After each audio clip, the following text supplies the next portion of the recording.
경제는 회복된다는데 왜 집값은 여전히 불안할까요? 오늘 부동산 시장의 출발점은 한국은행의 진단입니다. 한국은행은 국회 기획재정위원회 업무보고에서 우리 경제의 회복세가 점차 강화될 것이라고 밝혔습니다. 특히 반도체 호황을 기반으로 경기 개선 흐름이 이어질 가능성을 언급했고, 올해 물가 상승률은 2.0% 수준으로 전망했습니다. 이는 물가가 목표 수준에 비교적 안정적으로 수렴하고 있다는 의미로 해석할 수 있습니다. 다만 변수도 분명히 존재합니다. 유가와 환율입니다. 에너지 가격과 환율은 수입 물가를 통해 국내 물가와 금리에 영향을 주고, 이는 다시 대출 금리와 주택 시장 심리에 직결됩니다.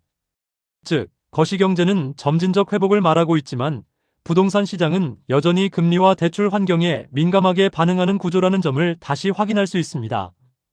한국은행 역시 수도권 집값 불안이 여전하다고 평가했습니다.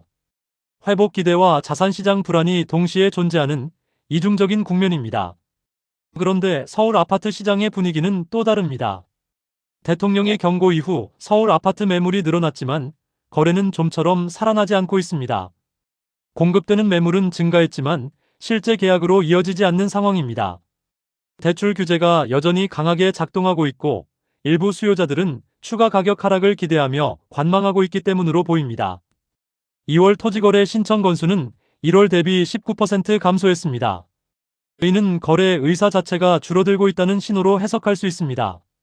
매수자는 더 싸지길 기다리고 매도자는 쉽게 가격을 낮추지 않으면서 시장에서는 눈치 싸움이 치열해질 가능성이 커지고 있습니다.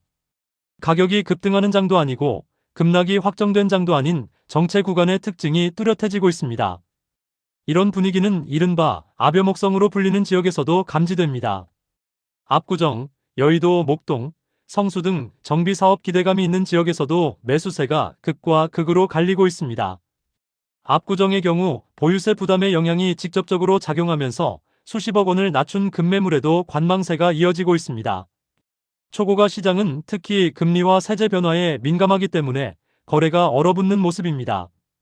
반면 목동과 여의도에서는 20억 원대 단지를 중심으로 갈아타기 수요가 비교적 꾸준한 흐름을 보이고 있습니다.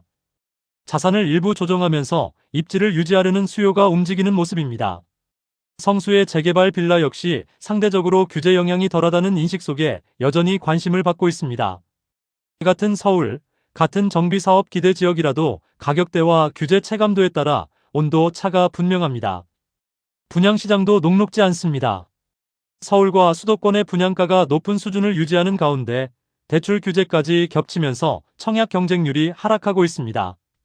잔금 부담이 커지면서 계약 포기 사례도 속출하고 있고, 용인 수지 지역에서는 2차 무순위 청약까지 진행되는 상황입니다. 다주택자 규제로 급매물이 쏟아지자 시장 참여자들은 집값이 하락 전환하는 것 아니냐는 우려 속에 더욱 신중한 태도를 보이고 있습니다. 실제 분당의 한 단지, 더샵 분당센트로는 84가구 중 50가구가 무순위 청약으로 나올 정도로 미계약 물량이 발생했습니다. 경쟁률이 50대 1에 달했던 단지에서조차 계약률이 기대에 못 미쳤다는 점은 상징적입니다. 분양가 인상과 대출 규제가 동시에 작용하면서 수도권 분양시장 역시 혼조세에 들어선 모습입니다. 한편 공급 측면에서는 또 다른 변수가 등장하고 있습니다. 3월 전국 아파트 입주 물량은 1만 가구에도 미치지 못하는 9,597가구로 집계됐습니다. 수도권은 5,513가구 수준입니다. 이는 1년 전보다 35% 감소한 수치이며 통상적인 월 평균 대비 61% 수준에 불과합니다. 4월에는 17,666가구가 예정돼 있지만 단기적으로는 입주 물량 감소가 전월세 시장에 영향을 줄 가능성이 있습니다. 이미 전월세 시장에서는 변화가 감지되고 있습니다. 서울 아파트 전월세 매물이 한 달 새 16.2% 감소했습니다. 동대문, 노원, 관악, 서대문 등 일부 지역은 20%대 감소를 보였습니다. 1200세대 규모 단지에 전세 매물이 없고 월세가 단 2건에 그치는 사례도 등장하고 있습니다. 대출 규제와 다주택자의 매도 전환, 그리고 신규 입주 물량 감소가 복합적으로 작용할 수 있는 환경입니다. 이처럼 매매 시장은 거래 위축, 전월세 시장 결과로 보입니다. 이사철 수요가 겹치면서 가격 상승 압력도 커지는 매물 감소라는 상반된 흐름이 동시에 나타나고 있습니다.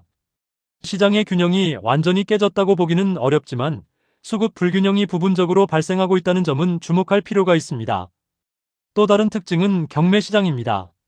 자금력이 상대적으로 부족한 30대 수요자들이 경매 시장으로 유입되고 있습니다. 일반 매매보다 초기 자금 부담을 낮출 수 있고 토지거래 허가구역 적용을 덜 받는다는 점이 요인으로 작용하고 있습니다. 특히 빌라와 다세대 주택의 수요가 집중되는 모습입니다. 이는 실수요와 투자 수요가 동시에 섞여 있는 흐름으로 해석할 수 있습니다. 마지막으로 GTX-C 노선 착공 지연의 영향도 나타나고 있습니다. 착공이 2년째 지연되면서 역세권 프리미엄 기대가 약화됐고 양주 지역에서는 미분양이 확산되고 있습니다. 10채 중 8채가 미분양이라는 상황은 교통호재만으로 분양시장을 지탱하기 어려운 국면임을 보여줍니다. 인프라 계획의 실행 속도와 확실성이 시장 신뢰에 얼마나 중요한지를 다시 한번 보여주는 사례입니다. 종합해보면 오늘 시장은 3가지 키워드로 정리할 수 있습니다.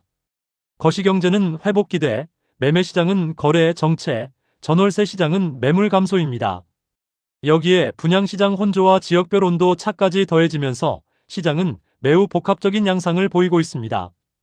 경제 회복의 기대감이 실제 주택시장 회복으로 이어질지 아니면 규제와 금리 환경 속에서 조정 국면이 더 이어질지는 결국 수요자의 심리와 자금 여건에 달려 있습니다. 숫자와 지표가 말해주는 오늘의 현실을 차분히 점검하시면서 각자의 상황에 맞는 전략을 세우는 것이 무엇보다 중요해 보입니다. 지금까지 오늘의 부동산 시장 동향이었습니다.